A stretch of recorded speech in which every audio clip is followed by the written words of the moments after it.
अस्सलाम वालेकुम नाजरीन, वेलकम टू द शो बात कारोबार की। मैं हूं आपकी मेज़बान नताशा हसीब। नाजरीन, मार्केट के बारे में भी बात करेंगे, लेकिन ओवरऑल जो कि एक न्यूज़ है जिसकी वजह से आज के दिन काफ़ी हद तक एक पॉजिटिविटी देखी जा रही है, वो है FATF। FATF में पाकिस्तान फाइनली ग्रे लिस्ट से निकल के वाइट लिस्ट में आ चुका है, यानी कि ग्रे लिस्ट से एग्जिट हो गया है। फ्राइडे के दिन ये गुड न्यूज़ हमें मिली, जिसका इम्पैक्ट आज की मार्केट में हमने वाज़े तौर पर देखा। यानी कि आज की मार्केट में जब स्टार्ट हुई मार्केट, तो 300 एंड देयर अबाउट मार्केट के नंबर्स बहुत ज़्यादा स्ट्रॉन्ग होते हुए दिखाई दिए। स्टार्टिंग में ही एक कॉन्फिडेंस लेवल इन्वेस्टर्स की जानिब से, और साथ साथ हम कह सकते हैं वो एक ट्रस्ट, वो एक कॉन्फिडेंस जो मार्केट के अंदर कहीं ना कहीं मिसिंग था, आज पॉजिटिविटी क्रिएट करते हुए दिखाई दिया। यानी कि अगर हम बात करें आज के दिन इन्वेस्टर्स की पार्टिसिपेशन एक बुल रन की एक्सपेक्टेशन को वाज़े तौर पे इंडिकेट कर रही थी, तो ये गलत नहीं होगा। और साथ साथ अगर बात करें नंबर्स की या पूरे दिन के स्टैटिस्टिक्स की, evidently we have seen that के ओवरऑल नंबर्स बहुत ही एक काम एंड क्वाइट सिचुएशन में बुल रन की तरफ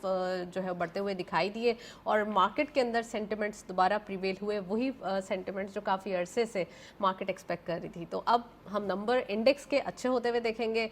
न्यूज़ भी हैं जिनका इम्पैक्ट अच्छा आ सकता है। सऊदी अरब की जानिब से भी जो है वो कुछ इन्वेस्टमेंट की, रिफाइनरी सेक्टर में $12 बिलियन की इन्वेस्टमेंट की जो है वो पेशकश की जा रही है। पाकिस्तान भी उनको पेशकश कर रहा है, और वो भी ऑब्वियसली जब पाकिस्तान में इन्वेस्टमेंट करेंगे तो ये डायरेक्टली पाकिस्तान के लिए फ़ायदेमंद होगा। तो रिफाइनरी सेक्टर के लिए भी गुड न्यूज़ होगी, पाकिस्तान की ऑयल सेक्टर के लिए भी अच्छा होगा, और साथ साथ जब आपके पास रिफाइनरीज अच्छी होती हैं तो चीप ऑयल जो है वो अवेलेबल होता है। तो ये एक अच्छी चेंज है, एक अच्छी न्यूज़ है पाकिस्तान के लिए। ऐसी ही न्यूज़ इम्पैक्ट देते रहे तो हमारी इकोनॉमी के नंबर्स, हमारी मार्केट के लिए बहुत अच्छा हो सकता है। सो फर्स्ट सेगमेंट की तरफ चलते हैं, प्रोग्राम को आगे बढ़ाते हैं।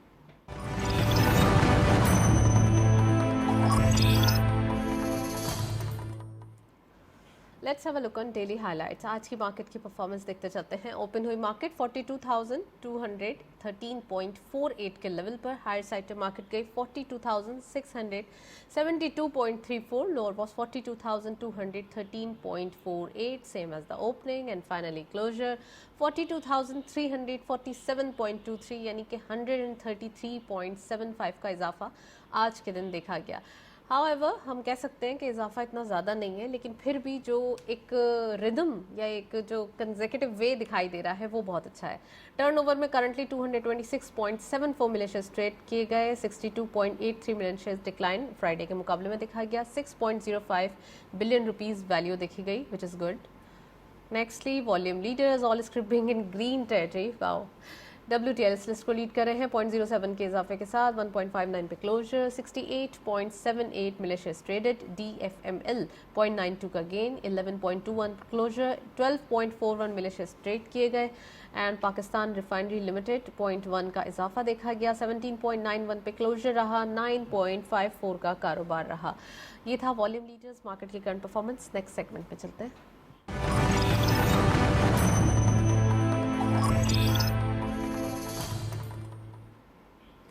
टॉपिक ऑफ द डे में आज हम बात करेंगे FATF और इसका पोस्ट इम्पैक्ट ऑब्वियसली मार्केट के ऊपर, इकोनॉमी के ऊपर क्या दिखाई देगा, इसके क्या पर्क्स हैं जो हम सैंक्शंस इसकी वजह से कर रहे थे, हमारे ऊपर सैंक्शंस थी, अब वो सैंक्शंस हट जाएंगी या वो रिस्ट्रिक्शंस नहीं रहेंगी, तो कितना ज़्यादा हम इससे पॉजिटिव गेन्स ले पाएंगे, वो आज हम डिस्कस करेंगे। साथ साथ हमारे पास कंस्ट्रक्शन एक्टिविटी, फ्लड के बाद जो एक रीहैब का काम स्टार्ट हुआ है, तो वो कितना ज़्यादा इम्पैक्ट करेगा, कंस्ट्रक्शन एक्टिविटी कितनी चल रही है, पाकिस्तान में सीमेंट, स्टील, इन तमाम चीज़ों की कंजम्पशन कहाँ दिखाई दे रही है, वो आज हम डिस्कस करेंगे।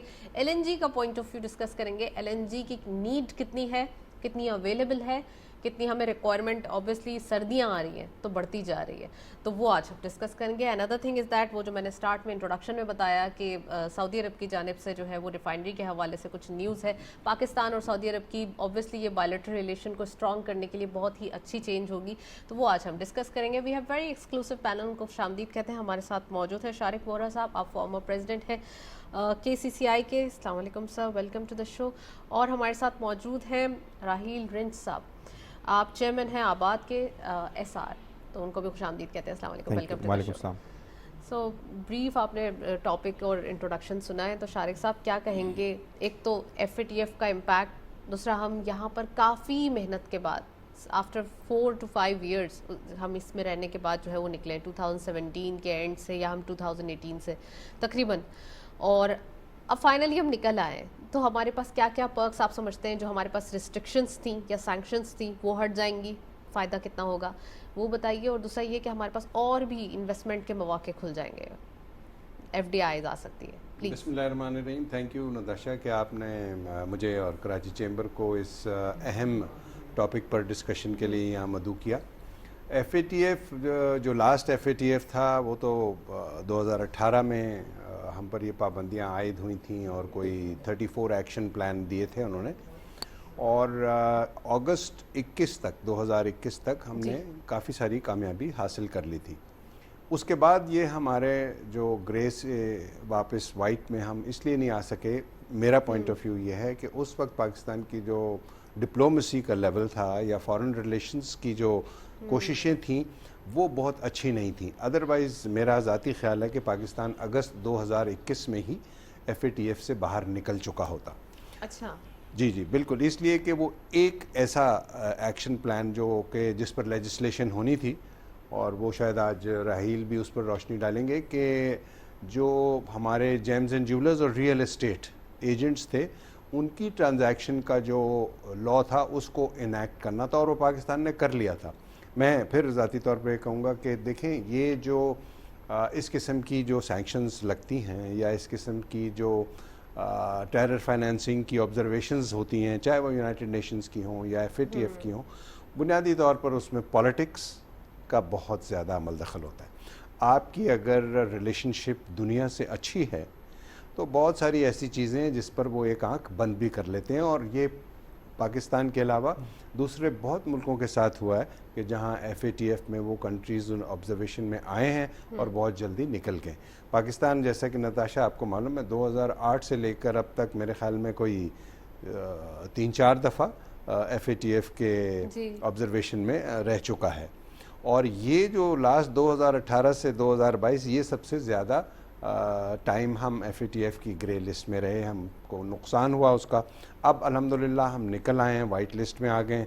फ़ायदा इससे सबसे बड़ा ये होगा, FATF का क्रेडिट हम कह सकते हैं तमाम हुक्मरानों को, खासकर पाक आर्मी को ज़रूर जाता है, क्योंकि उनकी काविशें थी, उन्होंने ही कोशिश की, और जो डिप्लोमेसी जिसकी आपने बात की है वो डिप्लोमेसी उन्हीं की जानिब से देखी गई। डेफिनेटली आप हम सबको मालूम है कि GHQ में एक सेल बनाया जनरल बाजवा साहब ने, और उन्होंने ख़ुद उसको लीड किया, मतलब ये कोई ढकी छुपी बात नहीं है। और आई थिंक कि वो पाकिस्तान की आर्मी ने, फ़ौज ने और सारी फोर्सेस ने मिलकर एक ऐसा रोल प्ले किया जिसने पाकिस्तान की पूरी मैक्रो इकनॉमिक सिचुएशन को तब्दील कर दिया। अनफॉर्चुनेटली अगर इस लेवल का एफर्ट ना होता GHQ की तरफ से तो शायद हम आज बहुत ज़्यादा प्रॉब्लम में आ चुके होते। But it's a great news, it's a brilliant news. फ़ायदा ये होगा कि इसकी जो फॉरेन डायरेक्ट इन्वेस्टमेंट है उसमें हमको फ़ायदा होगा जी। जो हमारे लेंडर्स हैं, जो डोनर्स हैं, जो वो एजेंसीज जो हमको पैसे देती हैं, वो पाकिस्तान के बारे में मस्बत हो जाएंगी। प्लस जो रेटिंग एजेंसीज, आपने देखा होगा कि पिछले 2-3 हफ्ते में हमारी रेटिंग्स डाउन हुई हैं, तो FATF में जब हम ग्रे लिस्ट से वाइट लिस्ट में आ जाएंगे तो उसमें भी हमको बहुत ज़्यादा फ़ायदा होगा। राइट चलें जी, मैं राहिल साहब से पूछना चाहूँगी। राहिल साहब प्लीज़ बताइए कि FATF का एक इम्पैक्ट आप बता दें, तो फिर बाद में हम कंस्ट्रक्शन एक्टिविटी डिस्कस करेंगे कि कितना ज़्यादा पॉजिटिव होगा पाकिस्तान के लिए। साथ साथ हम एक एक डर भी था कि ग्रे लिस्ट में तो कहीं ब्लैक लिस्ट में ना चले जाएं, ये भी एक डर होता था। हर बार कोई ना कोई पॉइंट्स पूरे करने, हर बार कोई ना कोई इश्यूज़ जो है वो सॉर्ट आउट करने, लॉबिंग करना पड़ी, क्या कहते हैं? बिल्कुल जी, थैंक यू वेरी मच। बिस्मिल्लाहिर्रहमानिर्रहीम। सबसे पहले तो पूरी कौम को माशाल्लाह मुबारकबाद इस बात पे कि अल्हम्दुलिल्लाह आज 4 साल की पूरी स्टेट की तरफ से मिल के जो एक मेहनत की गई, इस एक ग्रे लिस्ट में जो हम एंटर हो गए थे 4 साल पहले, उससे बाहर आने के लिए, जैसे कि वोरा साहब ने भी बताया, आपने भी मेंशन किया कि GHQ में एक स्पेशल सेल इसका बनाया गया और उसमें तमाम स्टेक होल्डर्स को ऑन बोर्ड लिया गया। ना सिर्फ उन्होंने अपने सवाबदीद पे वो चीज़ों को आगे बढ़ाया, बल्कि उसकी जो ग्रे लिस्ट में निकलने के जो पॉइंट्स थे, जैसे कि उन्होंने बताया 34 या 35 के करीब ऑब्जर्वेशंस थी, जिनको साबका हुकूमत के जो फाइनेंस मिनिस्टर थे उन्होंने भी एड्रेस किया, और अगस्त तक उन्होंने उनमें से 80 to 85% चीज़ों को रिजॉल्व कर लिया था, जिस पे FATF की तरफ से भी एक पॉजिटिव साइन उन दिनों में आया था कि जी हमें बहुत सारी हमारी जो क्वेरीज हैं वो रिजॉल्व, लेकिन हम बाहर नहीं थे सर, ये भी तो बाहर बात नहीं थी थे। ना, बाहर अब तो हम चूंकि भी आए हैं। अल्हम्दुलिल्लाह हमें उस लिस्ट से बाहर निकाल दिया गया है और हम वाइट लिस्ट में हैं, तो इसका डेफिनेटली फॉरेन डायरेक्ट इन्वेस्टमेंट ना सिर्फ अदर सेक्टर्स को बल्कि कंस्ट्रक्शन सेक्टर को डायरेक्टली बहुत ज़्यादा पॉजिटिव इम्पैक्ट हम आने वाले वक्तों में फोर्सी कर रहे हैं कि जो इश्यूज़ लोगों को रहा करते थे, स्पेशली जो फॉरेन डायरेक्ट इन्वेस्टमेंट करके अपार्टमेंट लेना चाह रहे हैं या हाउस लेना चाह रहे हैं या रियल स्टेट में इन्वेस्ट करना चाह रहे हैं, उसमें एक बड़ी रिस्ट्रिक्शन आ गई थी इस पाकिस्तान का ग्रे लिस्ट में होना, क्योंकि उसमें कंडीशन ये होती है कि वो जो बायर है वो अपने फॉरेन अकाउंट से लोकल अपने ही फॉरेन नहीं ला सकता था। अब जो इसमें जो शराइत थी उनकी, चूँकि हमने उससे कंप्लाई कर लिया है, तो वो रिस्ट्रिक्शन हम पे सबसे पहले हटेंगी, जिसकी वजह से एक बायर किसी भी दुनिया के मुल्क में नॉन रेजिडेंट पाकिस्तानी बैठ के यहाँ एक अपार्टमेंट या विला या हाउस या लैंड जो भी बुक करते हैं वो अपनी डायरेक्ट पेमेंट अपने अकाउंट से यहाँ डायरेक्ट कर सकेंगे, और उसका डेफिनेटली डायरेक्ट बेनिफिट ना सिर्फ अदर सेक्टर्स को बल्कि रियल स्टेट सेक्टर को इंशाल्लाह हम फोर्सी कर रहे हैं कि डेफिनेटली होगा। राइट अच्छा शारिक साहब, FDI कितनी एक्सपेक्टेड होगी? जब FATF से हम निकल गए हैं, क्योंकि काफ़ी अर्से से FDI थोड़ी ड्राई होते हुए दिखाई दे रही थी, अब क्या एक्सपेक्टेशन है? और साथ साथ फिर आप ये बताएं, मैं फिर रिफाइनरी के हवाले से पूछना चाहती हूँ आपसे। नताशा, फॉरेन डायरेक्ट इन्वेस्टमेंट इस वक्त जो दुनिया में ग्लोबल जो इकोनॉमिक सिचुएशन है वो बहुत बड़ा चैलेंज है, सिर्फ पाकिस्तान में नहीं बल्कि पूरी दुनिया में। आपने देखा होगा कि पिछले हफ्ते जो डॉलर के अगेंस्ट दुनिया की जो biggest economies like Japan and China, उन्होंने अपनी करेंसी का वर्स्ट टाइम देखा है। आज जो चाइनीज़ रिमिनबी था, युआन जो था, वो ट्रेड कोई 7.34 के करीब था, विच इज़ वो कहते हैं कि कोई 30 साल का रिकॉर्ड है। इसी तरह पिछले हफ्ते आपने जापान की करेंसी जो येन है वो 150 को टच किया। तो फॉरेन डायरेक्ट इन्वेस्टमेंट का माहौल इस वक्त पाकिस्तान के लिए भी कोई बहुत साजगार नहीं और दुनिया में भी इतना अच्छा नहीं है, इसलिए कि क्राइसिस है इस वक्त पूरी दुनिया में। फॉरेन डायरेक्ट इन्वेस्टमेंट उस वक्त आती है जब पूरी दुनिया में जो GDPs हैं वो ऊपर जा रही होती हैं। इस वक्त अनफॉर्चुनेटली सबकी GDPs जो है इंक्लूडिंग पाकिस्तान सॉरी वो थोड़ा नेगेटिव में है। लेकिन ये आपने बिल्कुल सही पॉइंट आउट किया कि FATF से ग्रे लिस्ट से निकलने के बाद जो फॉरेन डायरेक्ट इन्वेस्टमेंट का ट्रेंड है वो पाकिस्तान के लिए बहुत पॉजिटिव हो जाएगा। और ख़ुसूसन जो UAE और गल्फ़ कंट्रीज़ हैं वहाँ से इंशाल्लाह पाकिस्तान जो है देखेगा कि नेक्स्ट क्वार्टर में, जो कि जनवरी में शुरू होगा 23 में, तो हमारी जो फॉरेन डायरेक्ट इन्वेस्टमेंट है वो बहुत बेहतर हो जाएगी। अच्छा शारिक साहब, प्लीज़ ये बताइए कि जो सऊदी अरब की जानिब से पाकिस्तान ने पेशकश की है, सऊदी अरब भी इस चीज़ को ऑब्वियसली पाकिस्तान की हर पेशकश को कबूल करते हैं, तो यहाँ पे रिफाइनरी लगाने का हो रहा है। पाकिस्तान के अंदर रिफाइनरी के लिए इन्वेस्टमेंट करना $12 billion, it's a huge amount. और फिर उसके बाद जब ये इन्वेस्टमेंट होगी तो ऑब्वियसली पाकिस्तान के लिए ऑयल सेक्टर के लिए बहुत अच्छा होगा। ऑयल सेक्टर में पाकिस्तान के रिफाइनरी का पहले ही बहुत कम दिखाई देती है यहाँ पर, और जो है वो भी इतना ज़्यादा अप टू द मार्क नहीं है। आप क्या समझते हैं कि कैसी इन्वेस्टमेंट होगी? और दूसरा ये कि पाकिस्तान और सऊदी अरब का जो एक रिलेशनशिप बीच में हमने देखा था लास्ट ईयर और उससे पहले ड्राई हो गया था, अब कितना ज़्यादा इम्पोर्टेंट है ये? मैं समझता हूँ कि हुकूमत की कामयाबी है। नवंबर के लास्ट वीक में जी मैंने सुना है कि जो मोहम्मद बिन सुल्तान जो क्राउन प्रिंस हैं सऊदी अरब के, वो उनका विजिट स्केड्यूल हो रहा है पाकिस्तान के लिए। और हमारे प्राइम मिनिस्टर शायद आज पहुँचेंगे सऊदी अरब या पहुँच चुके होंगे। तो इतनी बड़ी इन्वेस्टमेंट ऑयल सेक्टर में जो है वो एक बहुत बड़ी न्यूज़ है। $12 बिलियन जो है इज़ अ बिग इन्वेस्टमेंट। और फिर जो हमारी ऑयल की इंपोर्ट्स का बिल है, क्योंकि हम ज़ाहिर है ज़्यादातर रिफाइंड ऑयल जो है वो इंपोर्ट करते हैं, चाहे पेट्रोल हो, चाहे हाई ऑक्टेन हो या डीजल हो। और अगर हमारे पास रिफाइनिंग अगर हमारे पास एक रिफाइनिंग फैसिलिटी आ जाएगी और इतनी बड़ी रिफाइनरी आ जाएगी तो हमारा जो फॉरेन एक्सचेंज के अखराजात हैं on the import of fuel oil वो बहुत हद तक कम हो जाएंगे। और फिर हमारा करंट अकाउंट डेफिसिट भी जो है वो कम हो जाएगा। अब देखना ये है कि ये कितनी जल्दी मटीरियलाइज होगा, इसलिए कि ये बहुत बड़ा प्रोजेक्ट है, इसकी फिजिबिलिटी, इसकी स्टडीज़, फिर डेफिनेटली ये गवादर में ये रिफाइनरी लगने जा रही है। मैं समझता हूँ कि ये गवादर के लिए ये गवादर के लिए एक बहुत बड़ा ट्रिगर होगा इन्वेस्टमेंट का। और इसमें अभी राहील ही शायद मुझे बता रहे थे कि ये ट्राइलैटरल है, ये चाइना, पाकिस्तान और सऊदी अरब का एक जॉइंट प्रोजेक्ट है। अच्छा। तो 3 दोस्त ममालिक का एक इतना बड़ा प्रोजेक्ट पाकिस्तान में लगना, पाकिस्तान की जो फॉरेन डायरेक्ट इन्वेस्टमेंट है जिस पर अभी आपने इशारा किया था, उस पर एक बहुत बड़ा इम्पैक्ट आएगा।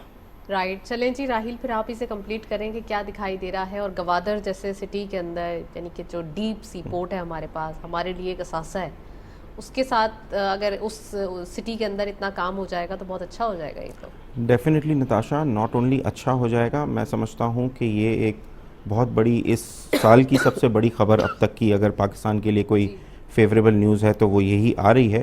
एंड हम समझेंगे और उम्मीद करते हैं कि इसकी ऑफिशियल जो न्यूज़ है वो जल्द ब्रेक हो, क्योंकि ये बड़ी खुशाइन खबर है और एक बहुत बड़ी इन्वेस्टमेंट सऊदी अरेबिया ने जो प्रॉमिस की थी पाकिस्तान को अब से कुछ अरसे पहले, वो आज करंट गवर्नमेंट जो है उसके ऊपर उन्होंने इस मैटर को टेकअप किया और दोनों पार्टीज़, दोनों कंट्रीज़ के साथ अपने रिलेशनशिप को वो आगे लेके चल रहे हैं।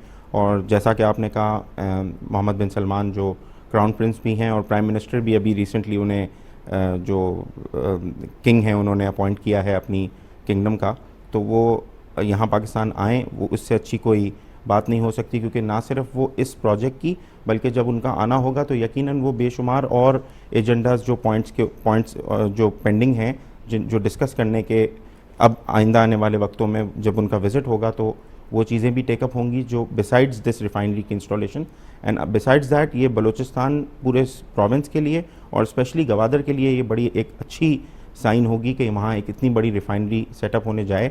और ना सिर्फ वो गवादर के लोगों के लिए बल्कि वहाँ की एम्प्लॉयमेंट के लिए भी बहुत बड़ा रोल प्ले करेगी। जब ज़ाहिर है वहाँ एक रिफाइनरी सेटअप होने जाएगी तो सिर्फ उससे रिफाइनरी को या हमारी जो ऑयल इंपोर्ट की पेमेंट से उस पर इम्पैक्ट नहीं आएगा पॉजिटिव, बल्कि गवादर सिटी और उसके सबब्स में जो रियल स्टेट डेवलपमेंट के प्रोजेक्ट्स काफ़ी अरसे से पेंडिंग रहे हैं, हम समझते हैं इस रिफाइनरी के आने से ओवरऑल शहर की और सूबे की इकॉनमी को डायरेक्टली फ़ायदा पहुंचेगा, जिसका इम्पैक्ट जो है वो गवादर के रेजिडेंट्स फील करेंगे और वहाँ जो डेवलपमेंट का काम है वो तेज़ी से आगे बढ़ेगा। एम्प्लॉयमेंट भी जनरेट होगी, बेशुमार फ़वायद आएंगे।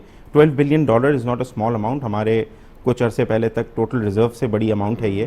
तो वी होप कि इसकी जो IMF से $1 बिलियन जी बिल्कुल, तो हाँ हम सिर्फ ये उम्मीद करते हैं कि जल्द अज जल्द ये पाए तकमील पे पहुंचे और इसके ऊपर एग्जीक्यूशन शुरू हो। खबर से इसका जो एग्जीक्यूशन है वो ज़्यादा ज़रूरी है, जिसका एक्चुअल इम्पैक्ट मार्केट पे और इकॉनमी पे मुल्क की सिर्फ तब आएगा जब उसकी एग्जीक्यूशन और उसकी इम्प्लीमेंटेशन अच्छा, ये जब रिफाइनरी बन जाएगी, आप समझते हैं कि इधर इस पूरे प्रोविंस की, इस सिटी की काफ़ी हद तक डेवलपमेंट के ऊपर भी काम होगा? यानी कि जो एक फ्लड आने के बाद कुछ डैमेज भी हुआ है एरिया।